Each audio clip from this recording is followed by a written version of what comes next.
Welcome to Bible Reading with Robbie, where we explore the Bible one passage at a time. I'm Robbie, and I'm excited to journey through scripture with you.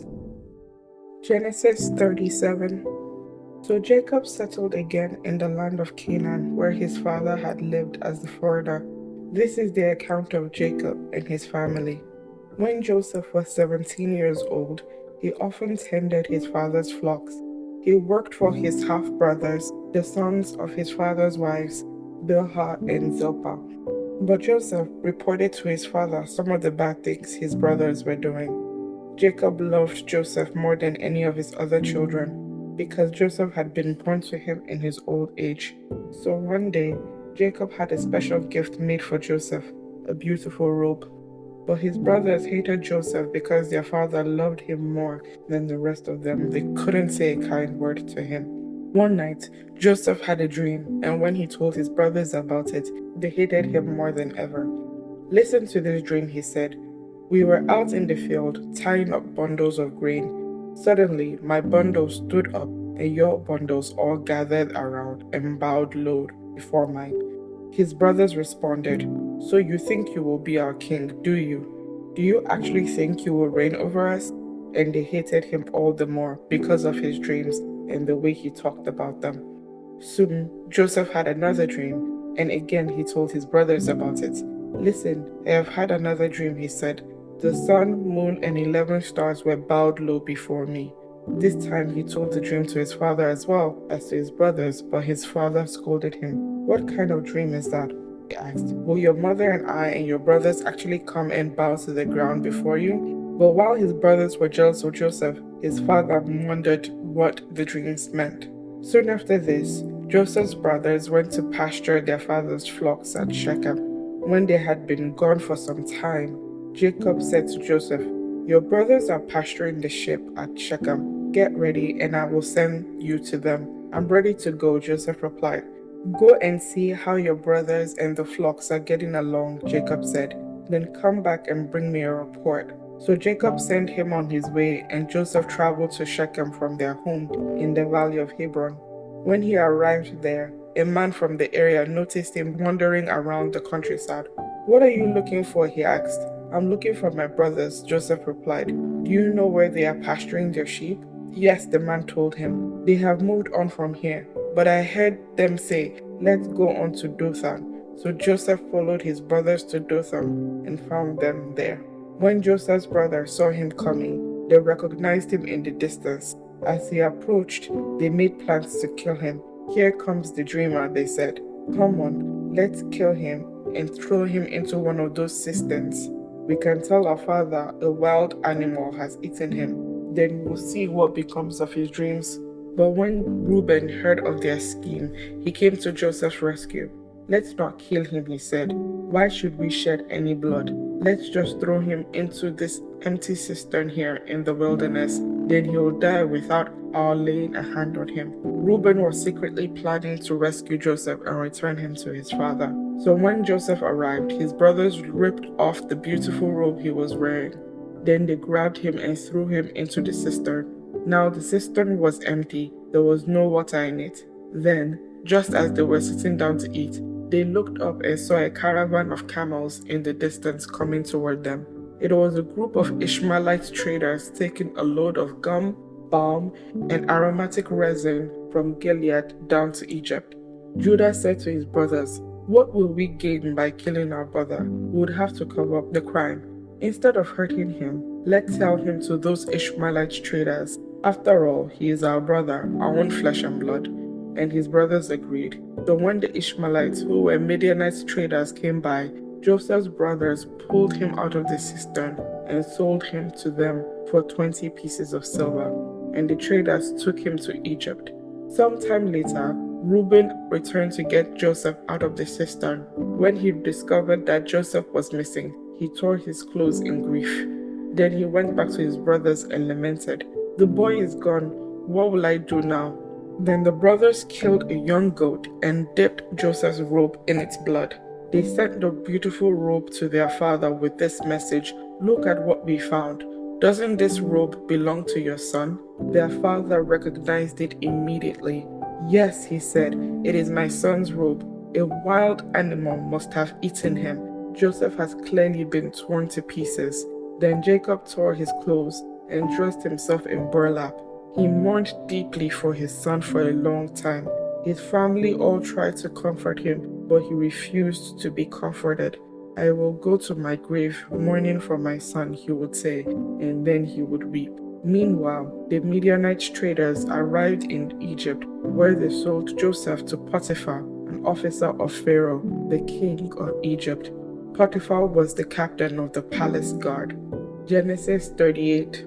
About this time, Judah left home and moved to Adullam, where he stayed with a man named Hira. There he saw a Canaanite woman, the daughter of Shua, and he married her. When he slept with her, she became pregnant and gave birth to a son, and he named the boy Then she became pregnant again and gave birth to another son, and she named him Onan. And when she gave birth to a third son, she named him Shelah. At the time of Shelah's birth, they were living at Kezib. In the course of time, Judah arranged for his firstborn son, to marry a young woman named Tamar. But was a wicked man in the Lord's sight, so the Lord took his life.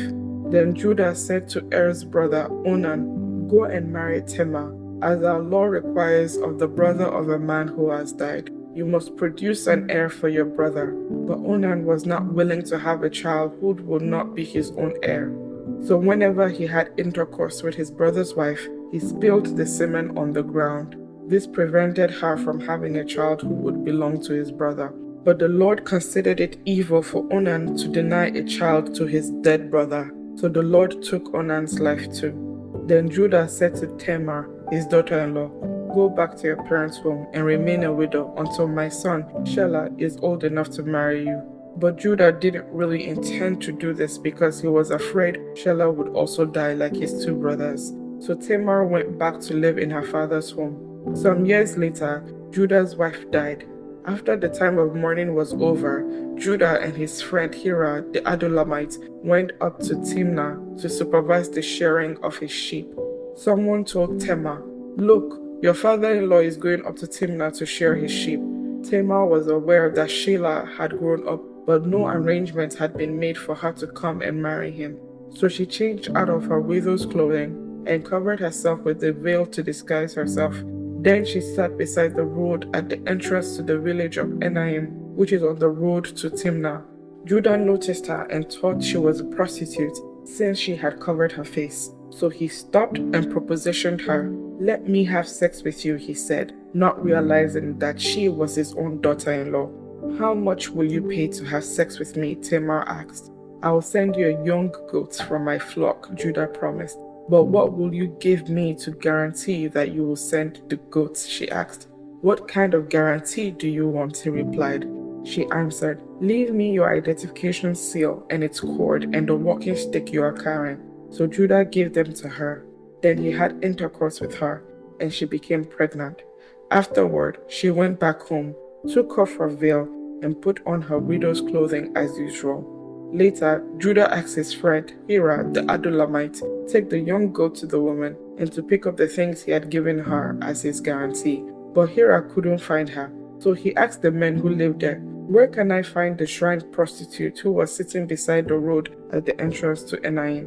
"We've never had a shrine prostitute here," they replied. So Hira returned to Judah and told him, "I couldn't find her anywhere, and the men of the village claim they've never had a shrine prostitute there." "Then let her keep the things I gave her," Judah said. "I sent the young goat as we agreed, but you couldn't find her. Would be the laughingstock of the village if we went back again to look for her." About 3 months later, Judah was told, "Tamar, your daughter-in-law, has acted like a prostitute, and now because of this, she's pregnant. Bring her out and let her be burned," Judah demanded. But as they were taking her out to kill her, she sent this message to her father-in-law, "The man who owns these things made me pregnant. Look closely. Whose seal and cord and walking stick are these?" Judah recognized them immediately and said, "She is more righteous than I am, because I didn't arrange for her to marry my son Shelah." And Judah never slept with Tamar again. When the time came for Tamar to give birth, it was discovered that she was carrying twins. While she was in labor, one of the babies reached out his hand. The midwife grabbed it and tied a scarlet string around the child's wrist, announcing, "This one came out first." But then he pulled back his hand and came out his brother. "What?" the midwife exclaimed. "How did you break out first?" So he was named Perez. Then the baby with the scarlet string on his wrist was born, and he was named Zerah. Genesis 39. When Joseph was taken to Egypt by the Ishmaelite traders, he was purchased by Potiphar, an Egyptian officer. Potiphar was the captain of the guard for Pharaoh, the king of Egypt. The Lord was with Joseph, so he succeeded in everything he did as he served in the home of his Egyptian master. Potiphar noticed this and realized that the Lord was with Joseph, giving him success in everything he did. This pleased Potiphar, so he soon made Joseph his personal attendant. He put him in charge of his entire household and everything he owned. From the day Joseph was put in charge of his master's household and property, the Lord began to bless Potiphar's household for Joseph's sake. All his household affairs ran smoothly, and his crops and livestock flourished. So Potiphar gave Joseph complete administrative responsibility over everything he owned. With Joseph there, he didn't worry about a thing except what kind of food to eat. Joseph was a very handsome and well-built young man, and Potiphar's wife soon began to look at him lustfully. "Come and sleep with me," she demanded, but Joseph refused. "Look," he told her, "my master trusts me with everything in this household. No one here has more authority than I do. He has held back nothing from me except you, because you are his wife. How could I do such a wicked thing? It would be a great sin against God." She kept putting pressure on Joseph day after day, but he refused to sleep with her, and he kept out of her way as much as possible. One day, however, no one else was around when he went in to do his work. She came and grabbed him by his cloak, demanding, "Come on, sleep with me." Joseph tore himself away, but he left his cloak in her hand as he ran from the house. When she saw that she was holding his cloak and he had fled, she called out to her servants. Soon all the men came running. "Look," she said, "my husband has brought this Hebrew slave here to make fools of us. He came into my room to rape me, but I screamed. When he heard me scream, he ran outside and got away, but he left his cloak behind with me." She kept the cloak with her until her husband came home. Then she told him her story. "That Hebrew slave you brought into our house tried to come in and fool around with me," she said. "But when I screamed, he ran outside, leaving his cloak with me." Potiphar was furious when he heard his wife's story about how Joseph had treated her. So he took Joseph and threw him into the prison where the king's prisoners were held, and there he remained. But the Lord was with Joseph in the prison and showed him his faithful love, and the Lord made Joseph a favorite with the prison warden. Before long, the warden put Joseph in charge of all the other prisoners and over everything that happened in the prison. The warden had no more worries because Joseph took care of everything. The Lord was with him and caused everything he did to succeed. Sometime later, Pharaoh's chief cupbearer and chief baker offended their royal master. Pharaoh became angry with these two officials, and he put them in the prison where Joseph was, in the palace of the captain of the guard. They remained in prison for quite some time, and the captain of the guard assigned them to Joseph, who looked after them. While they were in prison, Pharaoh's cupbearer and baker each had a dream one night, and each dream had its own meaning. When Joseph saw them the next morning, he noticed that they both looked upset. "Why do you look so worried today?" he asked them, and they replied, "We both had dreams last night, but no one can tell us what they mean." "Interpreting dreams is God's business," Joseph replied. "Go ahead and tell me your dreams." So the chief cupbearer told Joseph his dream first. "In my dream," he said, "I saw a grapevine in front of me. The vine had 3 branches that began to bud and blossom, and soon it produced clusters of ripe grapes. I was holding Pharaoh's wine cup in my hand, so I took a cluster of grapes and squeezed juice into the cup. Then I placed the cup in Pharaoh's hand. This is what the dream means," Joseph said. "The 3 branches represent 3 days. Within 3 days, Pharaoh will lift you up and restore you to your position as his chief cupbearer. and please remember me and do me a favor when things go well for you. Mention me to Pharaoh so he might let me out of this place. For I was kidnapped from my homeland, the land of the Hebrews, and now I'm here in prison, but I did nothing to deserve it." When the chief baker saw that Joseph had given the first dream such a positive interpretation, he said to Joseph, "I had a dream too. In my dream, there were 3 baskets of white pastries stacked on my head. The top basket contained all kinds of pastries for Pharaoh, but the birds came and ate them from the basket on my head." "This is what the dream means," Joseph told him. "The 3 baskets also represent 3 days. 3 days from now, Pharaoh will lift you up and impale your body on a pole. Then the birds will come and peck away at your flesh." Pharaoh's birthday came 3 days later, and he prepared a banquet for all his officials and staff. He summoned his chief cupbearer and chief baker to join the other officials. He then restored the chief cupbearer to his former position so he could again hand Pharaoh his cup. But Pharaoh impaled the chief baker, just as Joseph had predicted when he interpreted his dream. Pharaoh's chief cupbearer, however, forgot all about Joseph, never giving him another thought. May the Lord bless the reading of His Word. Thank you for joining me on this episode of Bible Reading with Robbie. If you enjoyed our time together, please subscribe and share this podcast with others. Join us next time as we continue on our journey through Scripture. Until then, stay blessed.